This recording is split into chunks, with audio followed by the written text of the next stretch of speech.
Uttaranchal University, Dehradun, NAC A+ accredited university.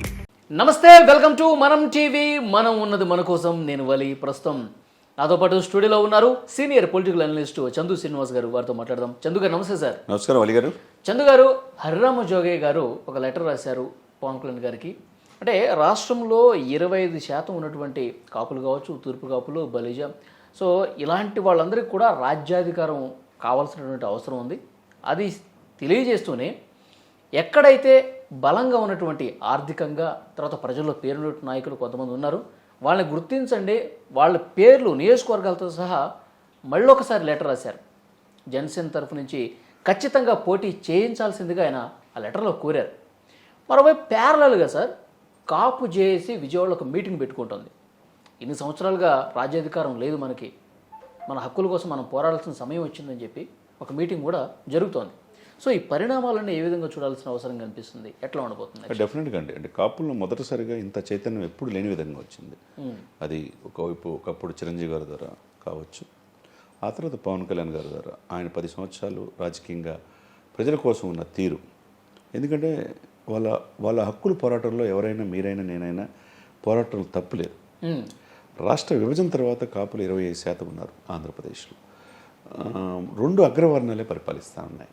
అగ్రవర్ణాలుగా భావించే 3% ఉన్న కమ్మవారు చంద్రబాబు నాయుడు గారు 14 సంవత్సరాలు పరిపాలించిన, ఇప్పుడు మళ్ళా ముఖ్యమంత్రి కావాలని లోకేష్ గారు కోరుకుంటున్నారు.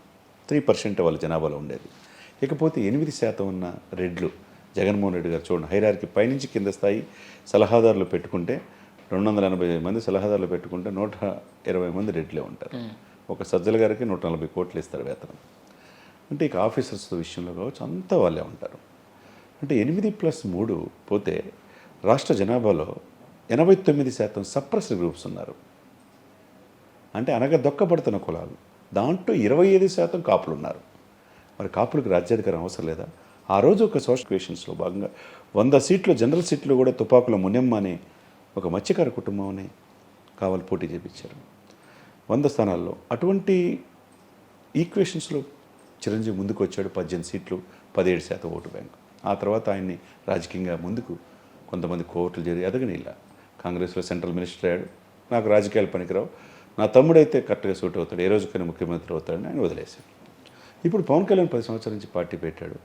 25% కాపులు ప్రతినిధిగా కాకుండా కులాలు కలిపే సిద్ధాంతం అందరిని కలుపుకొని పోయి, కాపులు జనాభా ప్రాతిపదికన ఎక్కువ ఉన్నారు కాబట్టి మీరు యాశించే స్థాయి నుంచి శాసించే స్థాయికి రమ్మన్నాడు. పెద్దన్న పాత్ర పోషించాడు. అవసరమైతే ఒక మెట్టు దిగమన్నాడు. ఆయన ఆలోచనలు బాగా నచ్చినాయి.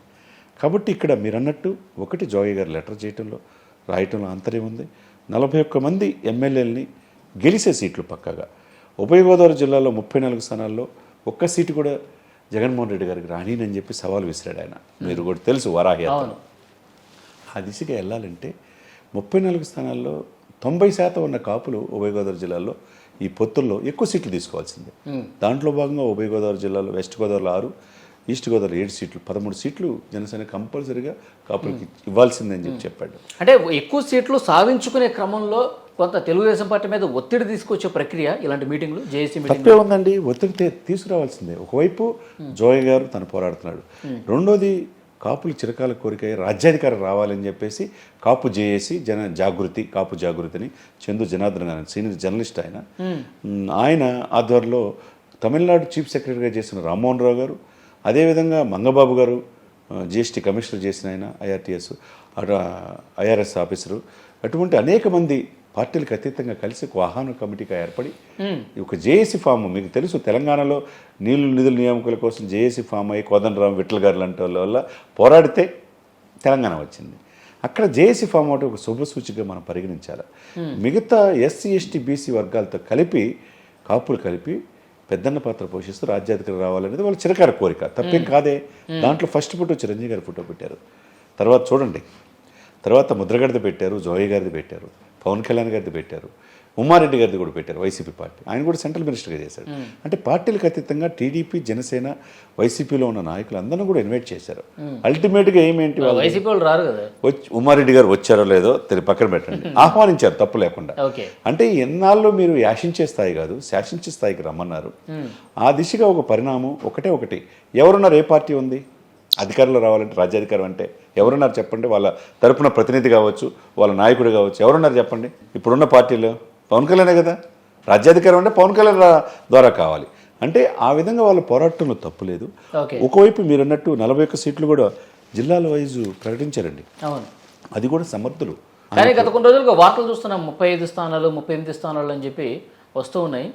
ఏంటి ఇక మొదటి జాబితా రిలీజ్ అవుతోంది 100 స్థానాలతో, అందులో 35 38 ఆ ఫిగరు రాబోతుంది జనసేనకని.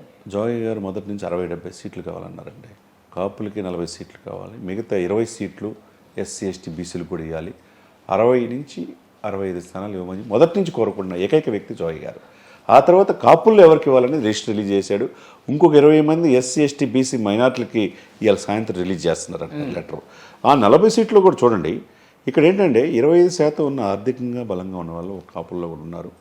ఉభయ గోదావరి జిల్లాలో 90% కాపులే ఉంటారు కాబట్టి సీట్లు తప్పులేమే. వెస్ట్ గోదావరి జిల్లాలో నరసాపురం పవన్ కళ్యాణ్ గారు అన్నారు. పవన్ కళ్యాణ్ పోటీ చేస్తే తెలిసి అక్కడ బొమ్మిడి నాయకర్ అని మత్స్యకారులు ఇస్తున్నారు. ఇకపోతే భీమవరం నుంచి పవన్ కళ్యాణ్ పోటీ చేస్తున్నాడు పక్క. ఎక్కడైతే ఓడిపోయాడో అక్కడే గెలుపు కోసం.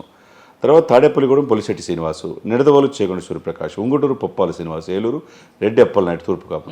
6 సీట్లు వెస్ట్ గోదావరి ఇమ్మన్నాడు. ఈస్ట్ గోదావరిలో పిఠాపురం మనం తెలుసు టీటైమ్ ఉదయ్ శ్రీనివాస్ అని. కాకినాడ సిటీ చిక్కాల దొరబాబు, కాకినాడ రోడ్లు పంతో నారాజీ, కాకినాడ రాజమండ్రి రోడ్లు కందుల దుర్గేష్. అంటే ఏంటి, ఈయన జిల్లా ఈస్ట్ గోదావరి అధ్యక్షుడు 4. తర్వాత రాజానగరం బొత్తుల రామకృష్ణ మనం అనౌన్స్ చేశాడు. తర్వాత కొత్తపేట బండారు శ్రీనివాస్, రామచంద్ర పొలిశెట్టి చంద్రశేఖర్. అంటే east west 6, east Godavari west గోదావరిలో 6 సీట్లు, ఈస్ట్ గోదావరిలో 7 సీట్లు కాపులకి ఇవ్వాలని అడిగారు. తప్పులేదు. అదేవిధంగా విశాఖ, ఉమ్మడి విశాఖలో పెందుర్తి పంచకల రమేష్, యలమంచిల సుందరపు విజయకుమారు, చోడవరం వచ్చి తమ్మిరెడ్డి శివశంకర్ కమర్షియల్ ట్యాక్స్. తర్వాత గాజువాకల సుందరపు సతీష్, లేకపోతే ఈయన కానీ కొంతల రామకృష్ణ కానీ అక్కడ గాజువాక పోటీ చేయొచ్చు. అనకాపల్లి పొలిశెట్టి సత్యనారాయణ మొదటి నుంచి ఉన్నాడు. ఇకపోతే భీమల పంచకల్ల సందీప్, విశాఖ ఉత్తరం పసుపులేటి ఉషాకిరణం. అది అయిపోయింది. ఇక కృష్ణా జిల్లా వచ్చేసరికి 3 సీట్లు అడిగారు. ఎందుకంటే ఎక్కువగా కోస్తాలో కమ్మవారికి ప్రాధాన్యత ఉంటుంది కాబట్టి టీడీపీకి. అవనిగడ్డ బండెడ్డి రామకృష్ణ, పెడన బోరగడ్డ వేదవ్యాసు, నూజివీడు బర్మా ఫణిబాబు అన్నాడు. ఇకపోతే చూడండి గుంటూరు 1 సీటే 2 సీట్లు అడిగారు.